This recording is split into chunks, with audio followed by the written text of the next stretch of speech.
Howdy folks, Indestructicon here, and welcome to my off-the-rails Moze build. As you can tell by the title, this is a railgun build for Moze. We will just jump right into it here and start with the tree.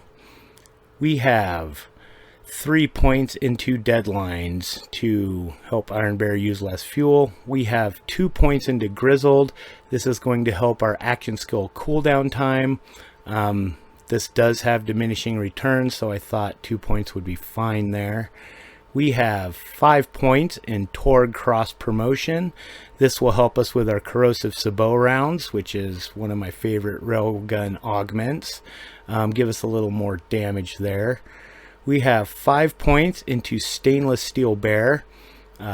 This is going to give Iron Bear more fuel and more armor and increases damage. This is just a good one all around.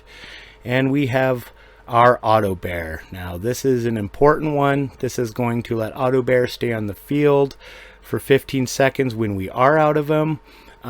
He will be blasting away, taking out enemies, and if you time this build right, you can have bear out on the field or be in Iron Bear almost the whole time. So in our orange tree, we have 1 point into security bear. We have 5 points into armored infantry. We have 3 points into thin red line, which this will reserve a portion of Moze's health and give her a big shield buff. This is also handy. I am running a deathless with this build, which we will get into when we talk about gear. But if you want to use things like URAD or some other stuff, this will put you below 50%, so you can play around with some other stuff and still use things like URAD if you'd like. We have 5 points into Vladoff Ingenuity. This is going to help us out a bear with our shield and recharge rate. And we have 1 point in experimental munitions. So when Moze or Iron Bear scores a critical hit, they will deal bonus incendiary damage. In our green tree, we do have Cloud of Lead. This will let every 4 shots of the rails do incendiary damage, which will pair with our experimental munitions, and you get some pretty big pops out of that. So yeah, maxed out Cloud of Lead. We have 3 points in Stoke the Embers, again helping that incendiary. We have 1 point in redistribution and 1 point in Scrappy. Now, this really isn't that important of a point. If you wanted to move it here to Russian offensive or DACA or something, that's fine, because we're not going to be running out of ammo. Bear will be doing most of the shooting, and for me, my health is at 1, so mainly these points were just to help us get down the tree. And then we have 5 points into scorching RPMs, which is a pretty classic standard for most Moze builds. This is going to give Moze fire rate and increase our damage with bear. But we really wanted to get down to specialist bear. This is going to give us that damage boost because we will be using 2 railguns. In our purple tree here, we have 3 points into big surplus. This is going to give Moze, when she is out of bear, increased incendiary damage, which is one of the more powerful points in this new purple skill tree. We have 5 points into really big guns, just some more Iron Bear damage. We have 3 points in double time. Again, this one's not super necessary, but we need it to get down the tree a bit. Explosive Fury. Moze and Iron Bear gain increased status effect damage and status effect chance. Now this one is pretty important, so we have 3 points in there, which I will explain why we want to stack all this status effect here in a minute. 1 point in Fired Up. This is fire rate for Moze and Iron Bear. Not the most crucial, but again, we're going to put it in there. Now we have 3 points in Nitro Engines for more fuel and cooldown rate. And this little guy right here is pretty important. This is the skill that is really going to help us stay in bear a long time, keep our bear up. Whenever Moze or Iron Bear applies a status effect to an enemy, Iron Bear gains fuel. This has diminishing returns. Then we have feature creep, 1 point, and we have 1 point in superior firepower. Now this is just going to give us more status effect damage. Now with this build, the status effect and putting status effects on things is very important to our fuel, because we will get into gear now. Right, I covered everything. Blue tree, orange tree, green tree, purple tree. There you go. So let's go ahead and get into gear. Now, I'm going to start with the grenade. So, I'm running a Merv Hex, and you want to roll on your grenade while Iron Bear is active. Taking damage has a 20% chance to spawn a grenade. This means that when Bear takes damage, he is going to shoot out grenades. Now, you can use a different type of grenade. You just want something that's going to apply shock or status effect to as many enemies as possible. And that is really going to combine, that is going to combine with our never going to give you up. So we want to stack all of the status stuff on our enemies, and that is greatly going to increase our fuel regeneration. I've seen this thing fill up a lot of empty fuel. So definitely, whatever grenade you use, just make sure it does status, hits a lot of guys, and Iron Bear can throw them out with this anoint. As for our weapons, this is Moze. You can pretty much use what you want when you're out of Bear. You just want something powerful enough to, pick you up if you do go down, and to, take things out while you're waiting for Bear to recharge. I personally really like this.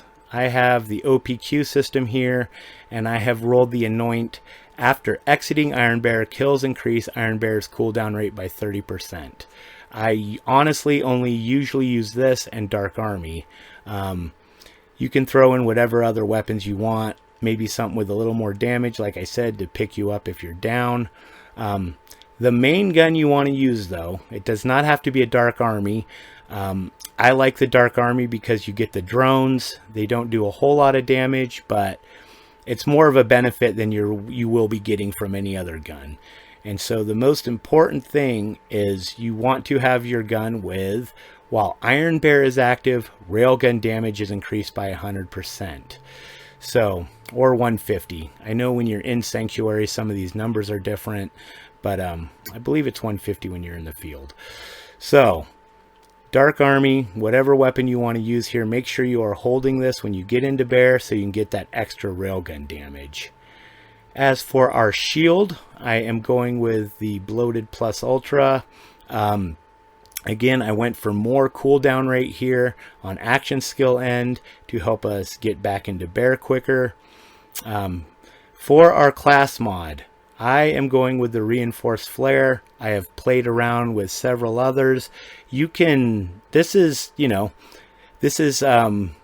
changeable. You can definitely tinker and experiment with this build. I found that this one was giving me the most damage because this grenade and never going to give you up is keeping your fuel up pretty good most of the time. So you're going to be getting close to that 100% damage increased a lot of the time. As for our artifact, I am going with a Snowdrift Deathless. The Deathless and is giving you just a lot of extra shield.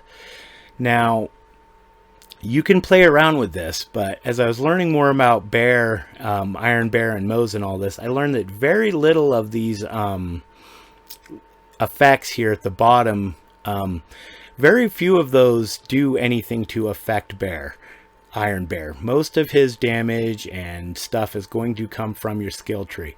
But one that does definitely work with Bear 100% is the area of effect damage. So I suggest whatever artifact you do want to run, or whatever role you want to get on your class mod. This is just a defensive one. I'm trying to farm a better one, but this is really handy for being out of Bear. But you want that area of effect damage. It's a pretty good buff to Bear and his sabot rounds. Now, why I wanted to go with the railguns here is because I really like being able to switch these elements on the fly pretty much. You can do fire, shock, and corrosive, and as long as you have 2 of these equipped, you will still be getting that damage buff from, what was it? From your specialist bear. So as long as you have these the same, you can switch up these augments all you want. I like to personally, for my main mobbing and most bossing, run with the shock one and the corrosive one. The shock one has a really good chain effect and does a lot of damage. It's great for you know, blue shielded enemies, and the corrosive round just does a lot of damage. It's getting all of that buffs from our explosive and splash damage and all that. So the initial hit is pretty strong, but the thing about this is that it leaves a grenade, if you will, that explodes after a short time. You can even shoot these on the wall, on the floor. You can almost set up little traps with it, so it's very powerful. That's about all I got. I know a lot of people go with the miniguns or the rocket pods, but I found that this is an incredibly powerful build for bossing and mobbing. It has a lot of survivability, a lot of versatility for changing up your elements depending on what kind of enemy you're facing, and all around just one of the more fun builds I've played. And as you saw from the little opening video, bossing is no problem. This is one of my quicker herbivorous takedowns I've ever done. You are not going to get that overcapped damage one-hit kills with this build, but you will be pretty much one-shotting a lot of bosses, and you will be taking down herbivorous pretty quick.